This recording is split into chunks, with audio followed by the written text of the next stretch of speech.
Good morning, students. In the last class, we have discussed about the limitations of conventional tubes at microwave frequencies. So, what are the limitations of conventional tubes at microwave frequencies? Why we are not using the conventional tubes at microwave frequencies? So, at microwave frequencies, the microwave tubes are used because they can provide higher output power, lesser noise, better reliability. So, due to some characteristics, the conventional tubes and transistors are not used at high frequencies. Due to some characteristics, the conventional tubes and transistors are not used at high frequencies or microwave frequencies. So here, the limitations of conventional tubes are inter-electrode capacitance, lead inductance effect, gain bandwidth limitation, transit time effect, skin effect, and dielectric losses. So what is inter-electrode capacitance? How to minimize this? How to minimize this one? So this effect is minimized by using the smaller electrodes and by increasing the distance between the two electrodes. So by increasing the distance between the two electrodes, we can. So next one is lead inductance effect. So this effect is minimized by using the larger sized short leads without base pins. The lead inductance effect can be minimized by using the larger sized short leads without the base pins. So next is gain bandwidth limitation. Gain bandwidth limitation. Next one is transit time effect. Transit time effect. So it is the transit time effect. It is the time required for electrons to travel from the cathode to anode plate. It is the time required for electrons to travel from the cathode to the anode plate. So at low frequencies, the transit time effect is negligible because the distance between anode and cathode is very small. But at higher frequencies, the transit time is large as compared to the period of microwave signal. So the potential between the cathode and grid may alternate from 10 to 100 times during the electron transmit. So next one is skin effect. So this skin effect introduces at high frequencies. When the current flows from small cross-sectional area to outer surface of the conductor, so the skin effect is introduced at these high frequencies. And the next one is dielectric losses. So at higher frequencies, the power loss increases. So to eliminate these losses, the surface area of glass should be decreased and the tube base should be eliminated. So these are the some limitations of the conventional tubes at microwave frequencies. So in the last session we have discussed about this one, and we have discussed about two cavity klystron amplifier. So in the two cavity klystron amplifier, the two cavity klystron amplifier consists of a cathode, focusing electrodes, two buncher grids separated by a very small distance, forming a gap of two catcher grids with small gap B followed by a collector.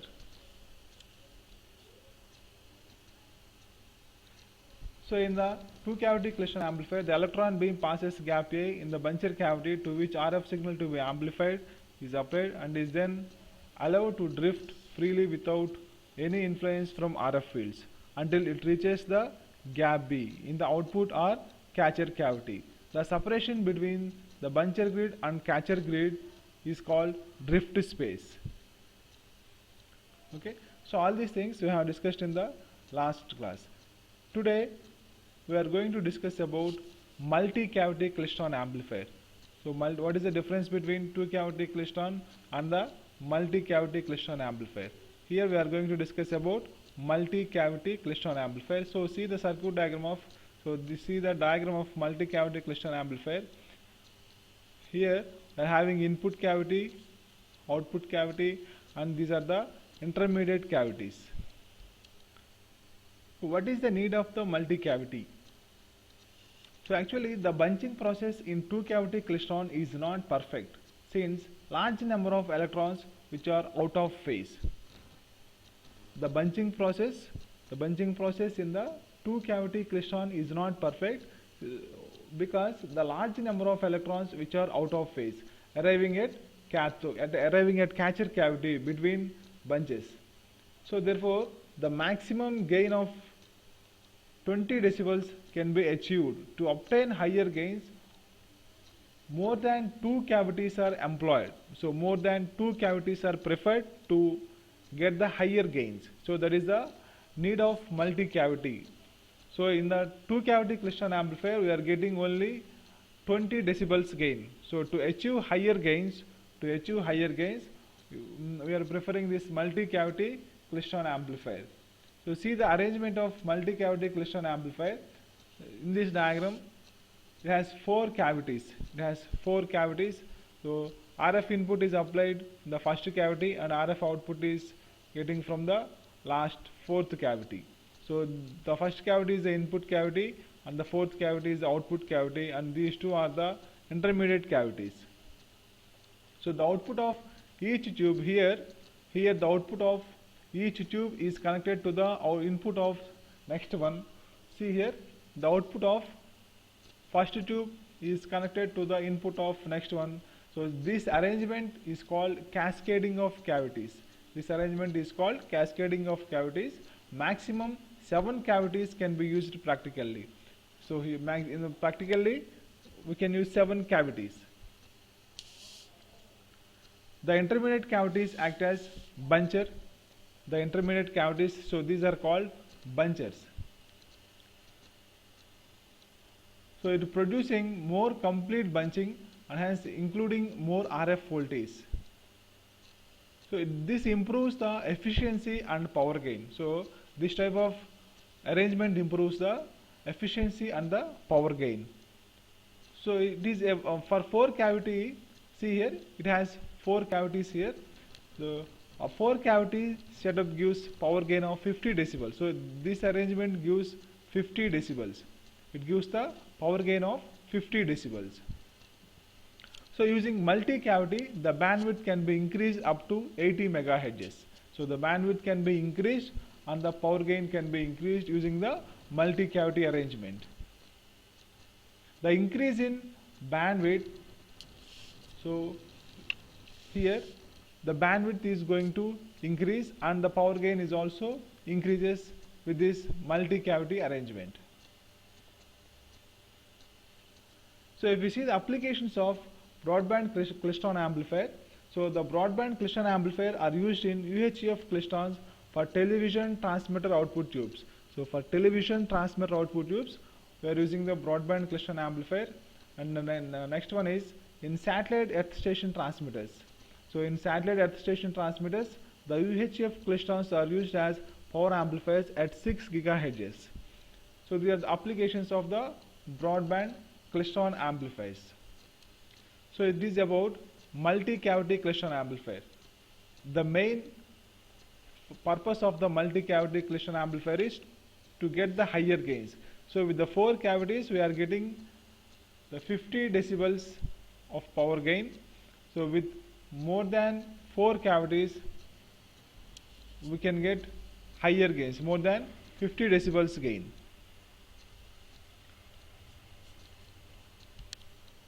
Okay. So next one is reflex klystron. So see the structure of the reflex klystron. It has an electron gun. This one is grid gap. So it is repeller space. It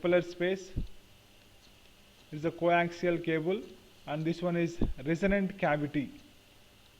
So it is the structure of the reflex klystron. So here 2 cavity and multi-cavity klystrons are power amplifiers, not oscillators. The 2 cavity, what we have seen, the 2 cavity and the multi-cavity klystrons are power amplifiers, not the oscillators.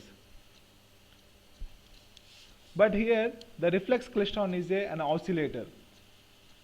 The reflex klystron can be used as oscillator, but the 2 cavity and the multi-cavity klystrons are the power amplifiers. Here the reflex klystron It consists of a single cavity. The reflex klystron consists of a single cavity. The two cavity klystron based on the velocity modulation and current modulation. Based on the velocity and current modulation. Here in the reflex klystron, it consists of a single cavity velocity modulated tube in which single cavity does the functions of both the buncher and cavity resonators.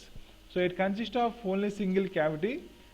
It does the functions of both the buncher and cavity resonators. Okay.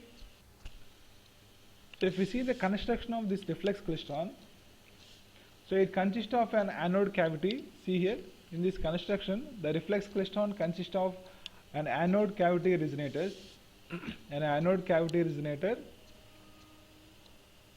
So here the filament is surrounded by a cathode, an electron gun and an electrode, also called reflector electrode. So it is called reflector electrode. So reflector electrode is placed at a short distance from resonator grid and is at negative potential with respect to the cathode. See here, it is a reflector electrode, it is the negative potential with respect to the cathode. The electron beam is modulated. Here the electron beam is modulated and when passed through the anode resonant cavity. So the electrons travel towards the repeller electrode after passing through gap in the cavity. So because of the high negative field, the electrons never reach at reflector electrode and are returned back towards the gap on their return journey. So the electrons give more energy to the gap and oscillations are sustained. So it is the construction of the reflex klystron.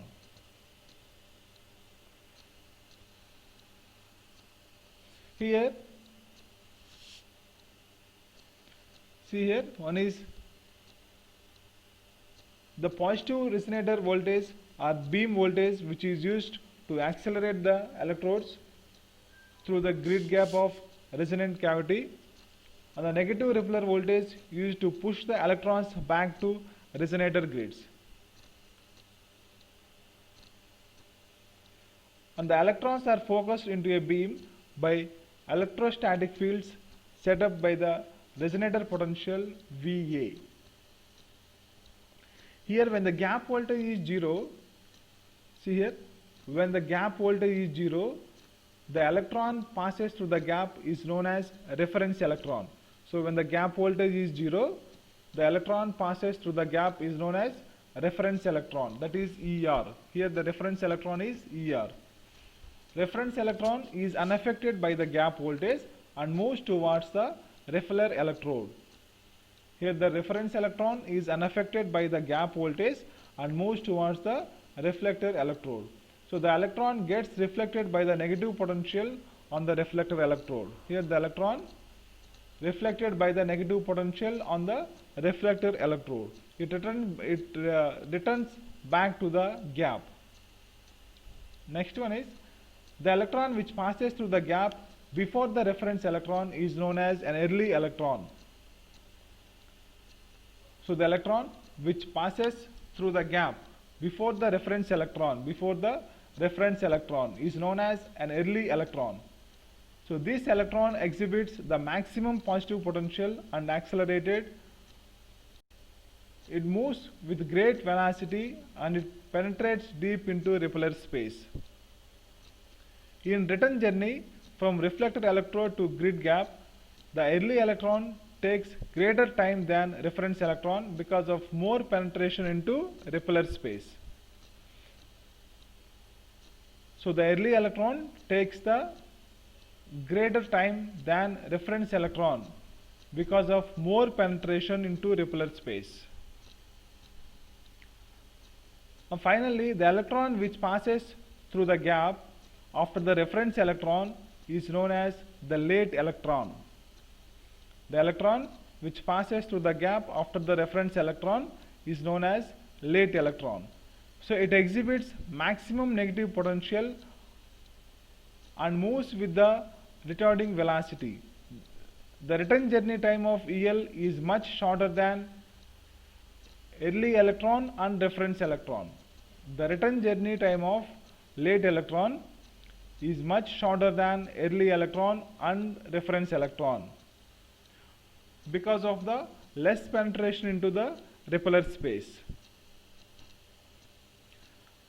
The late electron catches up with the reference electron and early electron to form a bunch. So finally, the late electron catches up with the reference electron and early electron to form a bunch. The bunching of electrons occur once per cycle centered around the reference electron, and these bunches transfer the maximum energy to grid gap. So due to this energy of grid gap, the oscillations are sustained in the cavity resonator. So it is the operation of the reflex klystron. See here, when the gap voltage is zero, the electron passes through the gap that is known as the reference electron. Here the reference electron is unaffected by the gap voltage, and this reference electrons moves towards the reflector electrode. Then the electron gets reflected by the negative potential on the reflector electrode, and it returns back to the gap. Second one is the electron which passes through the gap before the reference electron is known as early electron. So this electron exhibits the maximum positive potential and accelerated, moves with great velocity, and it penetrates deep into repeller space. In the return journey from reflector electrode to grid gap, the early electron takes greater time than reference electron because of more penetration into repeller space. The electron which passes through the gap after the reference electron is known as the late electron. So the late electron exhibits maximum negative potential and moves with the retarding velocity. The return journey time of late electron is much shorter than early electron and reference electron because of the less penetration into the repeller space. So the late electron catches up with the reference electron and early electron to form a bunch. So the bunching of electrons occur once per cycle centered around the reference electron, and these bunches transfer the maximum energy to grid gap. So due to this energy of grid gap, the oscillations are sustained in the cavity resonator.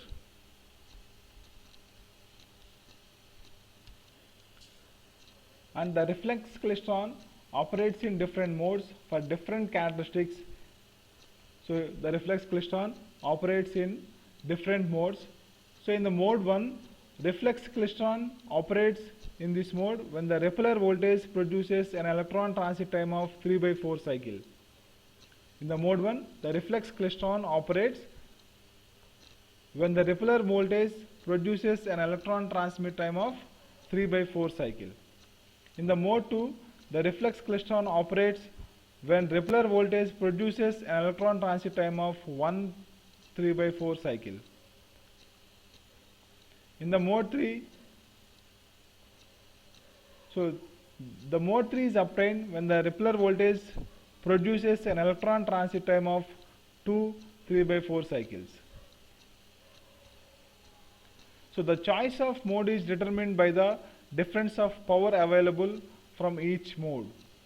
So here the mode 1 gives the larger output power, but voltage requirement is also higher, which affects the efficiency of the reflex klystron. So the mode 1 gives the larger output power, but the voltage requirement is also higher, which affects the efficiency of the reflex klystron. And the mode 2 and mode 3 are most widely used in practical. So it is about the different modes in the reflex klystron.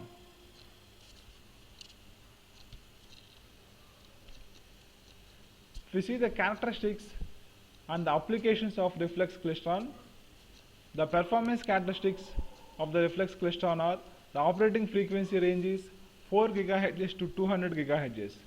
The operating frequency range is 4 GHz to 200 GHz.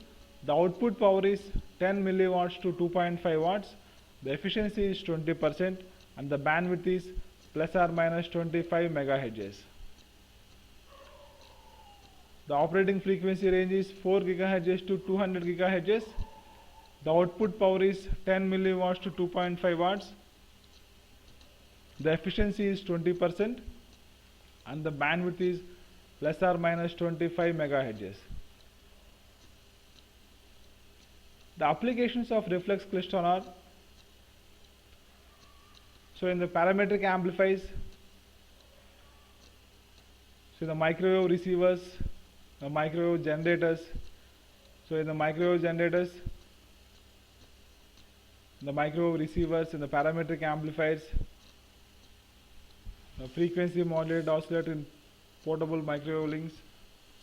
So these are the some applications of the reflex klystron.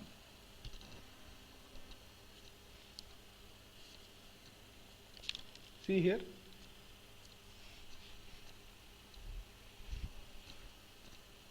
See this problem. A reflex klystron operates at 8 GHz with DC beam voltage 300 volts. The repeller space is 1 mm for 1 3/4 mode.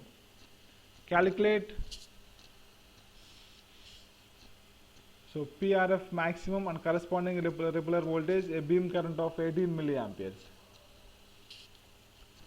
So the given values are F is 8 GHz, V0 is 300 volts, and L is 1 mm, and N equal to 1 3/4. Here I0 is 18 milliamperes. I0 is 18 milliamperes. So from this we can calculate the power.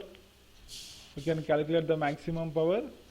So it is, the maximum power is given by 0.398 into V0 I0 by N. So substitute V0 I0 and N values here. Then you get 1.28 watts. 1.28 watts. So here the given values are, F is 8 GHz.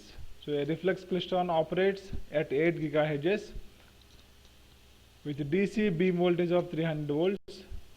So V0 equal to 300 volts, and the repeller space 1 mm for 1 3/4 mode. The repeller space is L, that is equal to 1 mm, and the mode 1 3/4 mode, so N equal to 1 3/4, and I0 is, a beam current I0 is 18 milliamperes. So the maximum power is given by 0.398 into V0 I0 by N. So substitute V0 I0 and N values here, then you get 1.28 watts. And the repeller voltage is, the repeller voltage VR is 6.74 into 10 power minus 6 FL square root of V0 by N minus V0. So substitute F value, L value and V0 values. Then the repeller voltage is, it is minus 233.66 volts.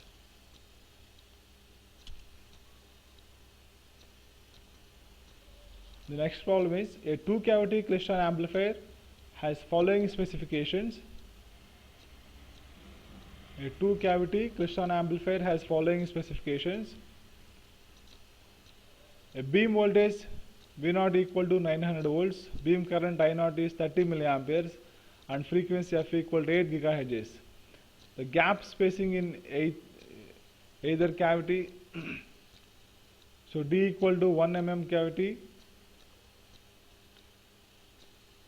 Here L equal to 4 centimeters, and the shunt impedance is 49 gigaohms.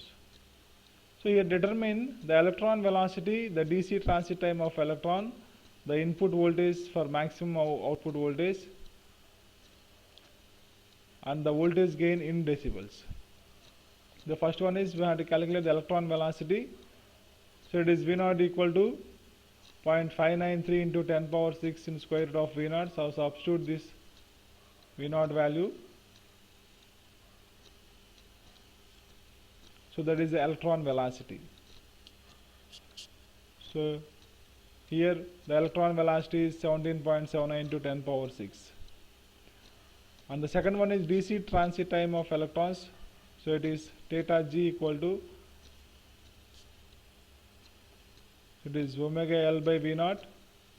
So from this the T naught equal to, so 0.225 into 10 power minus 8 seconds. And the maximum input voltage equal to V naught into 3.68 by beta 1 T naught, theta naught. So and substitute here, the beta 1 equal to sine of theta g by 2 by theta g by 2. Here theta g equal to omega d by V naught. It becomes 0.413 radians. And sine theta g by 2 equal to 0.988. And substitute these values in this equation. Then V1 becomes 41.8 volts. So from this equation we can calculate the voltage gain. Okay. So like this we can calculate the electron velocity, DC transit time of electron, the input voltage for maximum output voltage, and the voltage gain in decibels. Okay, thank you.